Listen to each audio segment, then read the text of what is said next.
Un libro es uno de los objetos más mágicos que el ser humano haya creado jamás.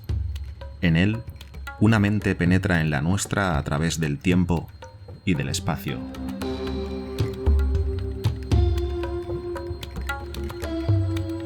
Pónganse cómodos y acompáñenme, soñadores y soñadoras. Dejemos que los mitos de Lovecraft exploren los más oscuros rincones de nuestro ser.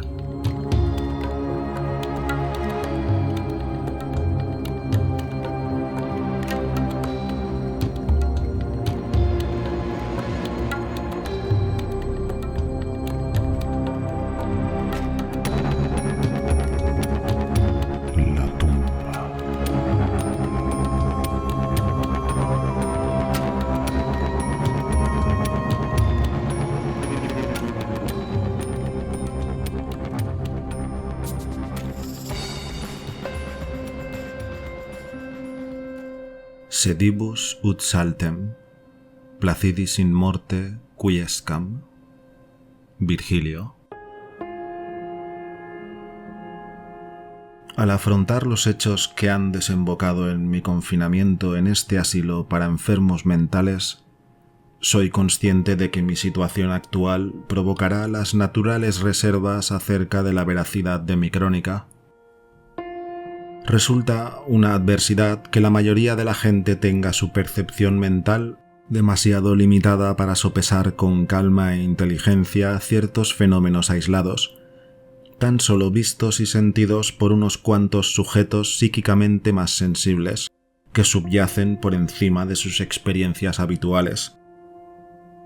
Las personas de miras más amplias saben que no existe una gran diferencia entre lo real y lo irreal, que todas las cosas se manifiestan por virtud de los delicados e individuales sentidos físicos y mentales que nos hacen consciente de ellas. Pero el prosaico materialismo de la mayoría califica de locuras los destellos de clarividencia que logran atravesar el prosaico velo del empirismo más obvio. Me llamo Gervas Dudley. Y desde mi más tierna infancia he sido un soñador y un visionario.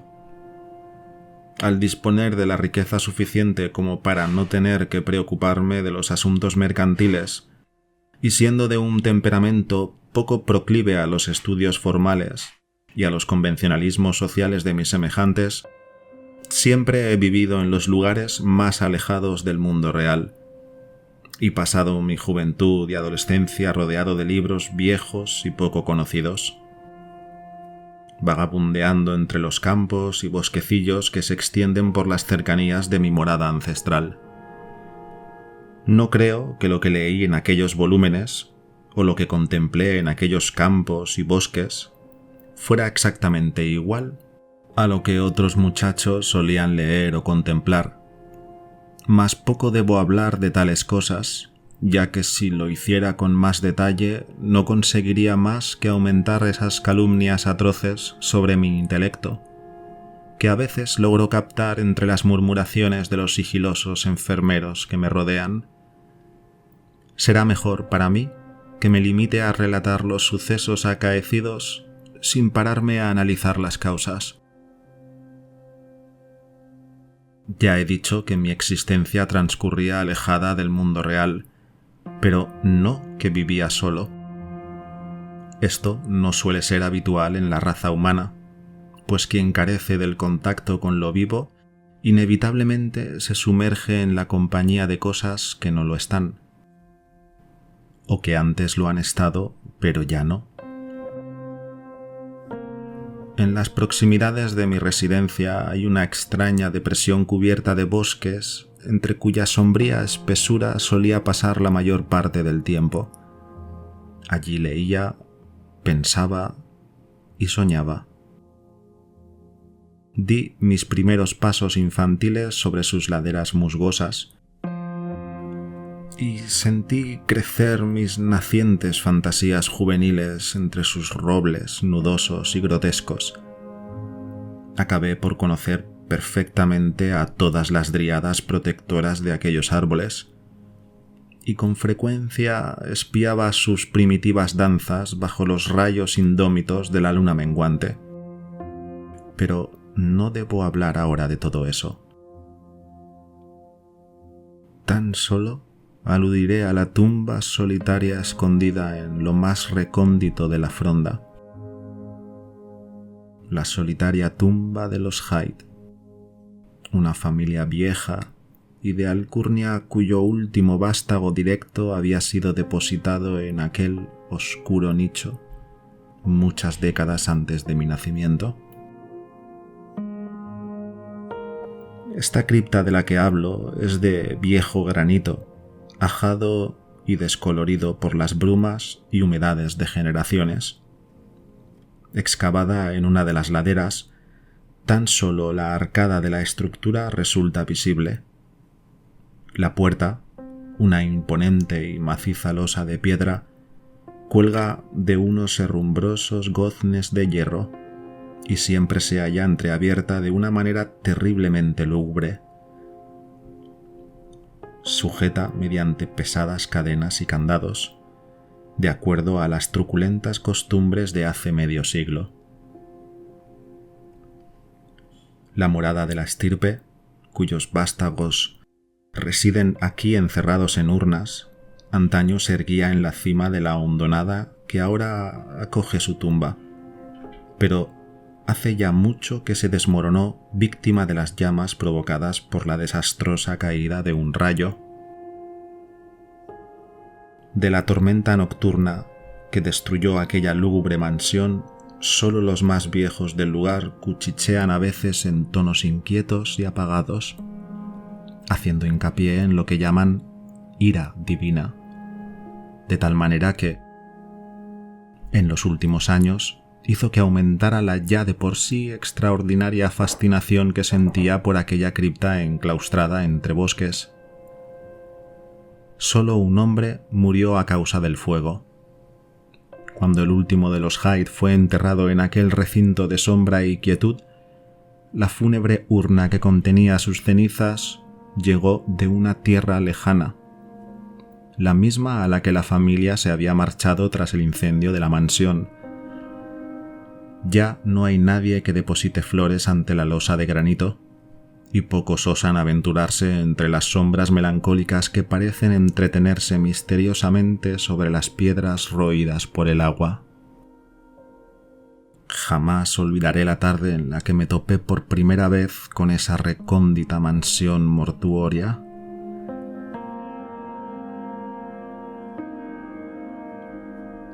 Ocurrió a mediados del verano, cuando la magia de la naturaleza transforma los campos silvestres en una alfombra verde, homogénea y reluciente, cuando los sentidos se ven intoxicados por un mar de húmedo verdor y por los aromas imprecisos y sugerentes de la tierra y la vegetación.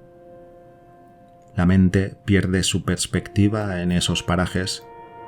El tiempo y el espacio se convierten en algo vacuo e irreal, y los ecos de un pasado prehistórico y olvidado resuenan con insistencia sobre la razón embelesada. Estuve vagabundeando durante todo el día bajo las místicas frondas de la hondonada, meditando ciertas cosas de las que no hace falta hablar y conversando con otros que no debo nombrar.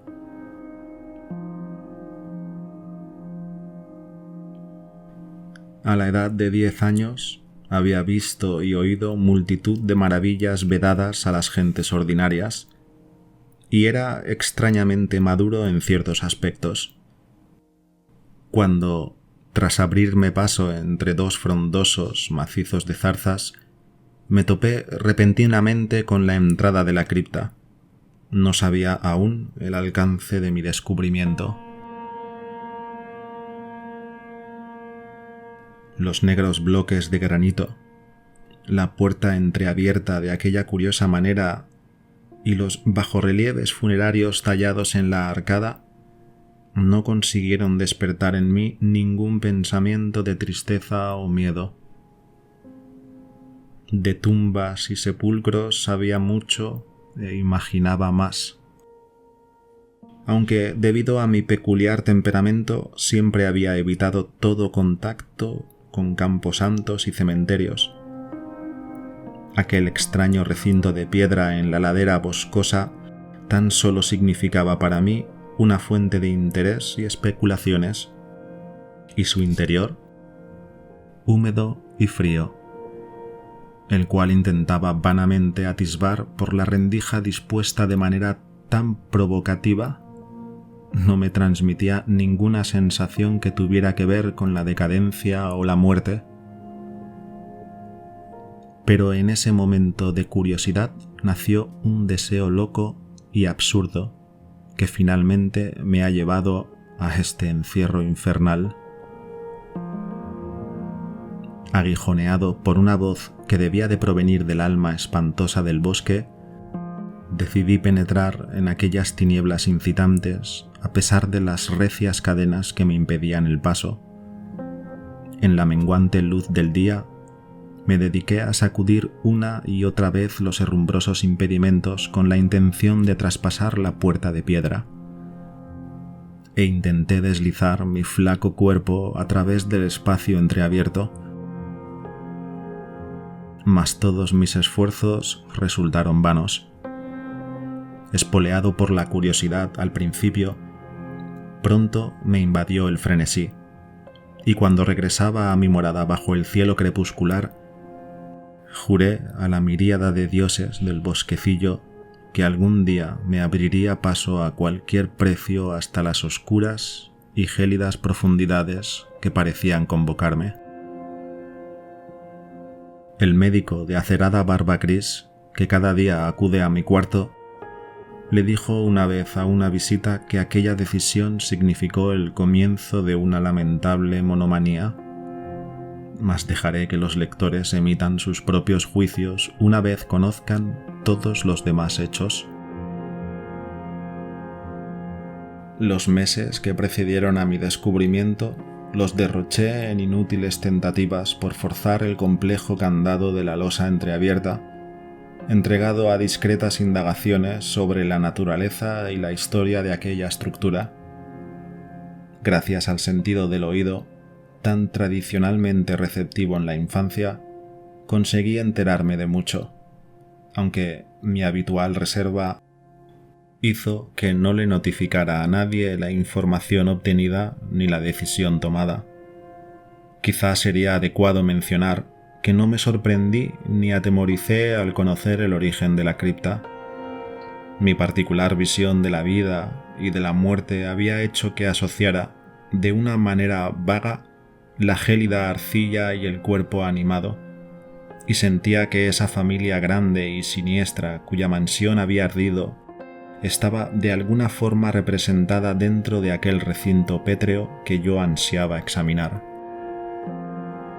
Las habladurías sobre ritos salvajes e impíos ceremoniales de tiempos pasados celebrados en el lugar despertaron en mí un mayor y renovado interés por el sepulcro, ante cuya puerta podía permanecer sentado horas y horas durante todos los días.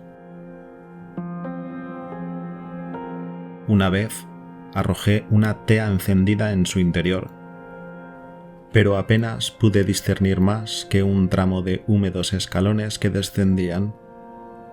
El olor del recinto me repelía y fascinaba a un mismo tiempo.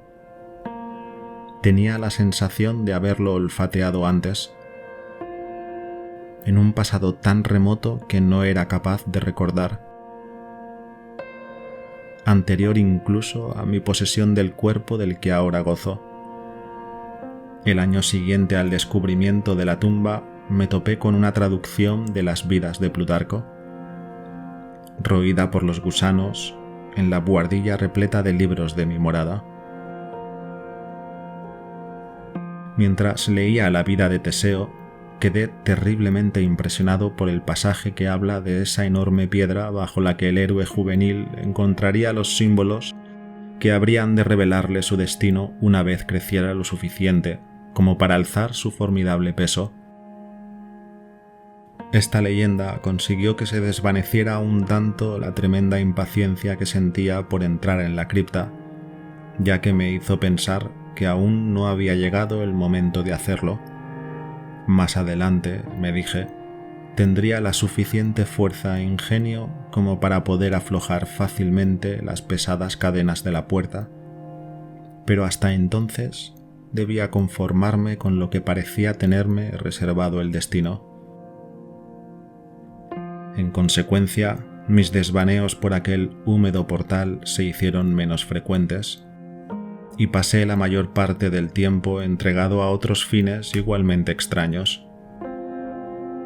A veces me levantaba sigilosamente en medio de la noche y me dedicaba a vagabundear por los camposantos y cementerios a los que mis padres me tenían terminantemente prohibido acercarme.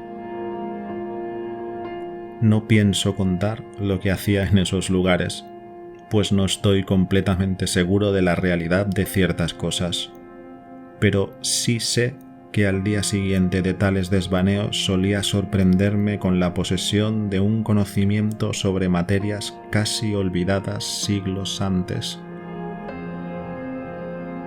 Fue tras una de aquellas noches cuando dejé atónita a la comunidad con una extraña hipótesis sobre el sepelio del rico y famoso potentado Brewster, todo un personaje histórico del lugar que fue enterrado en 1711 y cuya lápida de pizarra, en la cual había grabada una calavera y un par de tibias cruzadas, estaba desmenuzándose lentamente hasta convertirse en polvo. En un momento de enfebrecida imaginación infantil, llegué a jurar que el enterrador, un tal Godman Simpson, había sustraído al difunto, antes de ser sepultado, los zapatos con hebillas de plata, las medidas de seda y los calzones de raso, y más aún, afirmé que el mismísimo potentado, no del todo muerto, se había dado la vuelta por 2 veces dentro del ataúd cubierto de tierra el día siguiente a su enterramiento. Pero la idea de penetrar en la tumba jamás se alejó de mis pensamientos.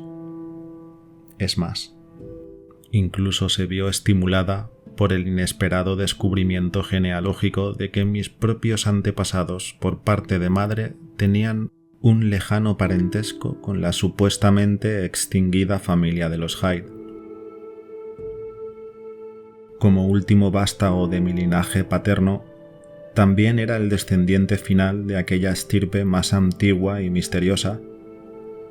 Empecé a sentir que la tumba me pertenecía y a mirar el futuro con ansiedad, en espera del momento en el que pudiera atravesar aquella losa de piedra y descender en medio de la oscuridad por aquellos peldaños rezumantes.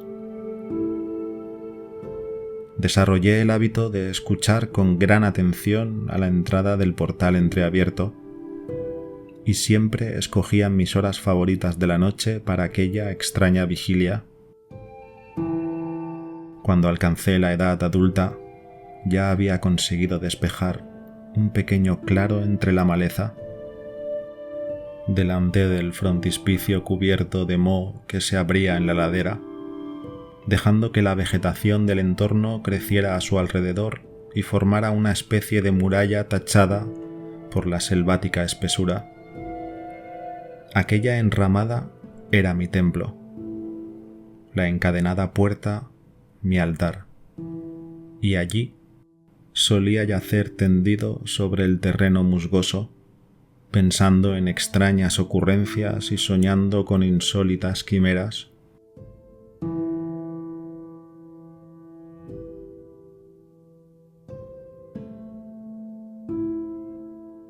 La noche de la primera revelación hacía un calor bochornoso. Debí quedarme dormido a causa de la fatiga, ya que me desperté con una clara sensación de haber oído las voces. Me resisto a describir sus acentos y entonaciones, no pienso hablar de su cualidad, pero sí mencionaré que presentaban ciertas diferencias asombrosas en el vocabulario, pronunciación y distribución de su lenguaje.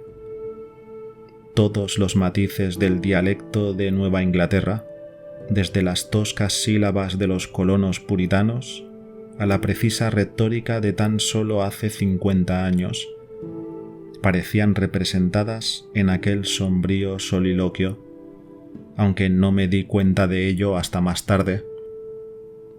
De hecho, en aquellos momentos, toda mi atención se hallaba centrada en otro fenómeno, una manifestación tan efímera que no puedo asegurar que fuera cierta. Apenas la vislumbré al despertar, una luz que se extinguió precipitadamente en el interior de la tumba. No creo que fuera presa del asombro o del pánico, pero sé que experimenté un cambio radical y permanente desde los sucesos de aquella noche.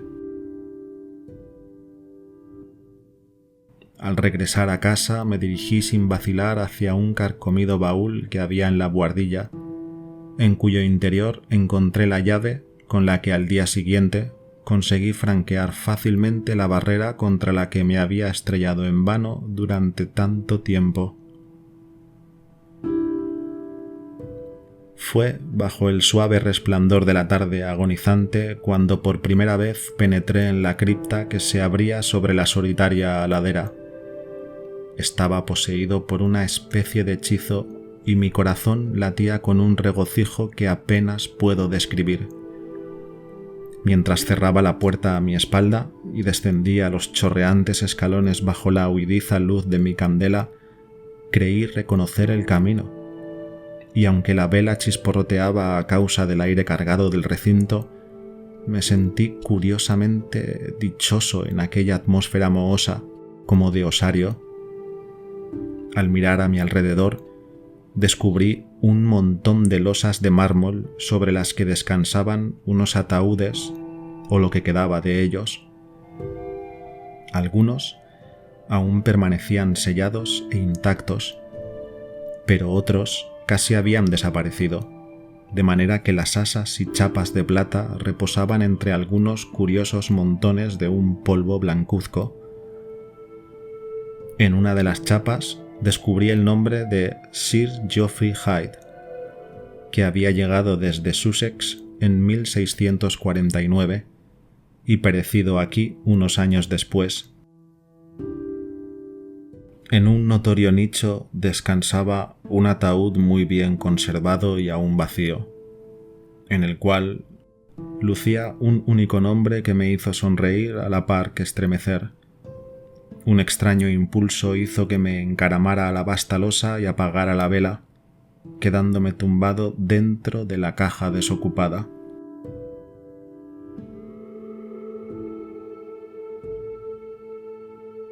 Salí dando tumbos por la cripta bajo la luz grisácea de la aurora y aseguré de nuevo la cadena de la puerta.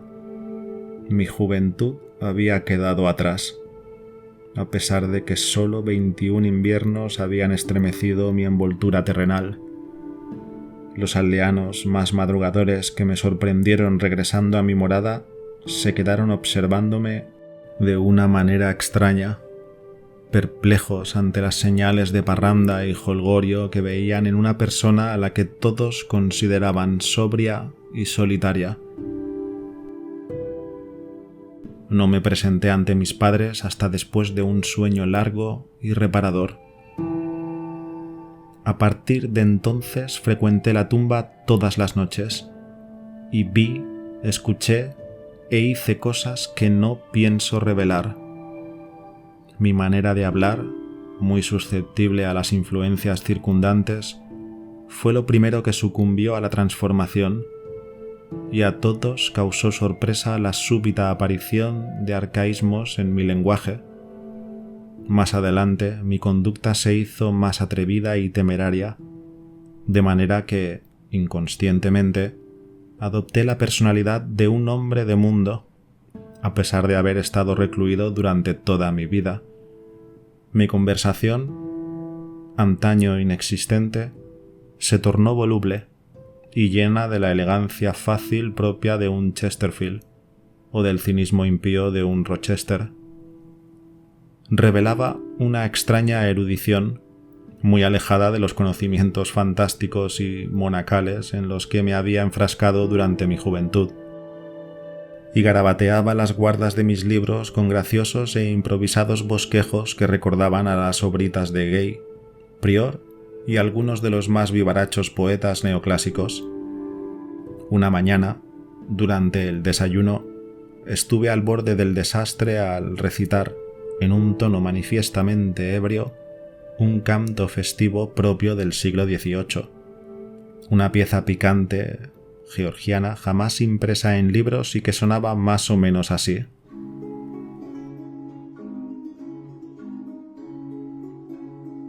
Venid aquí, muchachos, venid con vuestras jarras de cerveza, y bebed por el presente antes de que se evapore. Apilad en vuestros platos montañas de carne, pues el beber y el comer nos atraen la alegría, así que llenad vuestros vasos, pues la vida pronto pasa. No podréis brindar por el rey o vuestra mujercita cuando estéis muertos. Anacreonte tenía la nariz roja, o al menos eso dicen, mas ¿qué importa una nariz roja si se está alegre, vivo y coleando? Por todos los diablos, prefiero estar rojo y estar aquí, que blanco como un liro y muerto desde hace medio año. Así que Betty, chiquilla mía, acércate y dame un beso. No hay en el infierno, hija de posadero, que se te pueda comparar. El bueno de Harry se mantiene tan erguido como puede. Pronto perderá la peluca y se desplomará bajo la mesa, pero llenad vuestras jarras y hacedlas circular. Mejor estar bajo la mesa que bajo la tierra, así que divertíos y gozad. Bebed sin parar. Difícilmente reiréis bajo 2 metros de sucia tierra. Que me lleven todos los diablos, apenas puedo andar. Maldita sea, tampoco me tengo en pie ni soy capaz de hablar. Aquí, posadero, dile a Betty que me traiga una silla. En un momento intentaré ir a casa, pues mi mujer no está. Así que echadme una mano, no me tengo en pie, pero qué dicha mientras consiga permanecer sobre la tierra.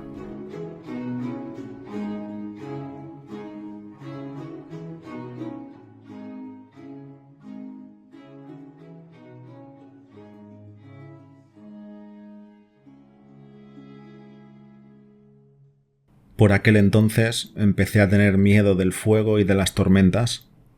Antes era inmune a tales fenómenos, pero ahora me producía un terror inexplicable, y siempre me ocultaba en los rincones más escondidos de la casa cuando los cielos amenazaban con aparato eléctrico. Uno de mis refugios favoritos durante el día era la ruinosa bodega de la abrasada mansión, y solía imaginarme cómo había sido su estructura original antes del fuego. En cierta ocasión provoqué el asombro de un aldeano al conducirle en secreto a un lúgubre subsótano, cuya existencia solo yo parecía conocer, a pesar de que el recinto había estado oculto y olvidado desde hacía muchas generaciones. Por fin aconteció lo que durante tanto tiempo había estado temiendo. Mis padres, alarmados por el cambio en los modales y el aspecto de su único hijo, comenzaron a ejercer sobre mis desvaneos una bien intencionada vigilancia que amenazaba con llevarme al desastre. No había hablado a nadie de mis visitas a la tumba, manteniendo mis intenciones en el más absoluto secreto desde la infancia, pero ahora me veía obligado a tomar toda clase de precauciones cuando vagabundeaba por la laberíntica hondonada boscosa, ya que siempre tenía que despistar a un posible perseguidor. Ocultaba la llave de la cripta colgada de un cordel alrededor de mi cuello, y su existencia solo era conocida por mí. Jamás llevé fuera del sepulcro ninguno de los objetos con los que me topé dentro de sus paredes. Una mañana, mientras salía de la húmeda tumba y aseguraba las cadenas del portón con mano no muy firme, descubrí el rostro aterrorizado de alguien que me espiaba desde un matorral cercano. Sin duda, el fin estaba cerca. Se había descubierto el lugar bajo las ramas y desvelado el objetivo de mis excursiones nocturnas. El hombre no me abordó. así que me apresuré por volver a casa con la intención de escuchar lo que iba a decirle a mi angustiado progenitor. ¿Revelaría al mundo entero mis desvaneos más allá de la encadenada puerta? Imaginen la sensación de delicioso asombro cuando oí que el espía informaba a mi padre entre cautelosos susurros que yo había pasado la noche bajo las ramas que colgaban en el exterior de la tumba, mirando insistentemente con mis ojos somnolientos la ranura que se abría en el portón encadenado. ¡Qué milagro había engañado al observador! Ahora estaba convencido de que un agente sobrenatural me protegía. Envalentonado por ese fenómeno inexplicable, comencé a visitar la cripta sin tomar ningún tipo de precauciones, convencido de que nadie podría verme entrar en ella. Durante una semana disfruté a placer de los encantos de aquel osario cordial que no debo describir. Y entonces sucedió eso. Y me arrastraron a esta maldita residencia de pesar y monotonía. No debería haber salido aquella noche, pues el presagio de la tormenta se dibujaba en las nubes y una fosforescencia blasfema surgía del fétido pantano situada en el fondo de la hondonada. La llamada de los muertos, además, sonaba diferente. En lugar de proceder de la tumba en la ladera, venía del sótano carbonizado en lo alto de la colina, cuyo demonio guardián me hacía señas con dedos invisibles. Mientras salía de entre la espesura al llano que se extiende delante de las ruinas, entreví a la nebulosa luz de la luna algo que siempre había esperado vagamente. La mansión, desaparecida un siglo antes, se erguía de nuevo en todo su esplendor ante mis extasiados ojos. Todas las ventanas se refulgían con el resplandor de muchas velas. Por el largo e inclinado camino acudían los carruajes de los nobles de Boston, al tiempo que una muchedumbre de empolvados personajes llegaban andando desde las vecinas mansiones. Me mezclé con el gentío, aun sabiendo que mi lugar estaba entre los anfitriones y no con los invitados. Dentro de los muros sonaban la música y las risas, y el vino corría de mano en mano. Reconocí algunas caras, aunque las hubiera evocado mejor de haberse encontrado marchitas o carcomidas por la muerte y la descomposición. De entre toda aquella multitud desenfrenada y audaz, yo era el más extravagante y disoluto. Alegres blasfemias brotaban a chorros de mis labios, y mis impactantes agudezas no respetaban las leyes de Dios, el hombre o la naturaleza. De repente, retumbó un trueno.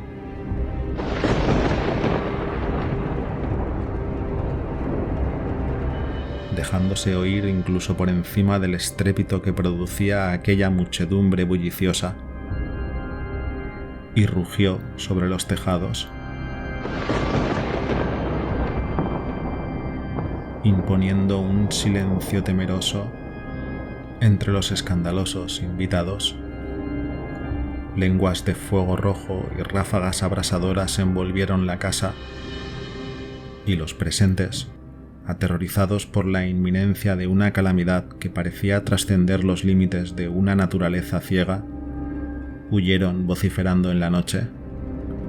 Quedé solo, clavado en mi asiento por un terror humillante jamás sentido hasta ese momento, y entonces un segundo horror invadió mi alma. Si ardiera vivo hasta ser reducido a cenizas que se dispersaran a los cuatro vientos, jamás podría yacer en la tumba de los Hyde. ¿Acaso no tenía derecho a reposar por los siglos de los siglos entre los descendientes de Geoffrey Hyde? Sí, exigiría mi herencia de muerte, aunque mi alma tuviera que buscar durante eras otra morada carnal a la que poder albergar en aquella losa vacante del nicho de la cripta. Gervas Hyde nunca compartiría la triste fortuna de Palinuro. Cuando el fantasma de la casa ardiente desapareció, me descubrí gritando y forcejeando alocadamente entre los brazos de dos hombres, siendo uno de ellos el espía que me había seguido hasta la tumba. La lluvia caía torrencialmente y, hacia el horizonte meridional, aún restallaban los relámpagos que acababan de pasar sobre nuestras cabezas. Mi padre permanecía inmóvil, con un gesto de tristeza en la cara, mientras yo le pedía a voces que me dejara reposar en la cripta, y no dejaba de advertir a mis captores para que me trataran con la mayor delicadeza posible. Una renegrecida circunferencia sobre el vetusto piso del sótano indicaba un violento golpe de los cielos, y un grupo de curiosos aldeanos armados con linternas se agrupaban en el lugar y examinaban un pequeño cofre de antigua factura que la caída del rayo había sacado a la luz.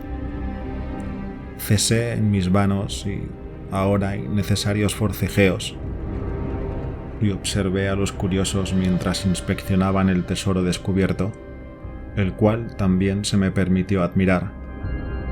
El cofre, cuyos cerrojos habían saltado a causa del golpe que lo puso al descubierto, contenía muchos papeles y objetos de valor, pero yo tan solo tenía ojos para una cosa. Se trataba de una miniatura de porcelana que representaba a un joven tocado con una elegante peluca rizada y que ostentaba las iniciales J.H. Su rostro era exactamente igual al mío, de manera que bien habría podido estar contemplándome en un espejo. Al día siguiente me trajeron a esta habitación con ventanas enrejadas, pero me he mantenido al tanto de ciertas cosas gracias a un sirviente ya muy anciano y no demasiado perspicaz, por el cual sentí gran cariño durante la infancia y que, al igual que yo, adora los cementerios. Todo lo que me he atrevido a contar acerca de mis experiencias en la tumba tan solo me ha brindado sonrisas desdeñosas. Mi padre, que me visita con frecuencia, afirma que jamás he llegado a atravesar el portón de las cadenas y jura que, cuando él lo examinó, aquel cerrojo lleno de herrumbre no daba señales de haber sido tocado desde hacía al menos 50 años.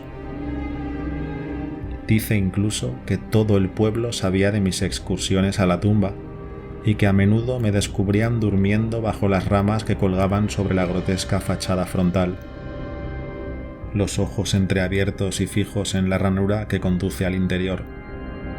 Carezco de pruebas para rebatir tales afirmaciones, ya que perdí la llave del cerrojo durante la pugna que tuvo lugar aquella horrible noche. Las extrañas cosas del pasado que aprendí durante aquellos desvaneos nocturnos con la muerte son atribuidas a la lectura constante y voraz de los antiguos tratados que llenan la biblioteca familiar. Si no hubiera sido por mi viejo criado Hiram, a estas alturas yo también habría estado completamente convencido de mi locura. Mas Hiram, fiel hasta el final, ha tenido fe en mí y ha hecho que me animara a hacer pública al menos una parte de la historia. Hace una semana forzó el cerrojo que mantenía el portón de la cripta perpetuamente entreabierto y descendió con una linterna hasta las turbias profundidades. Sobre una losa, en el interior de un nicho, descubrió un viejo ataúd vacío en cuya deslucida chapa destacaba un sencillo nombre: Gervas. En ese ataúd, en aquella tumba, me han prometido que seré inhumado.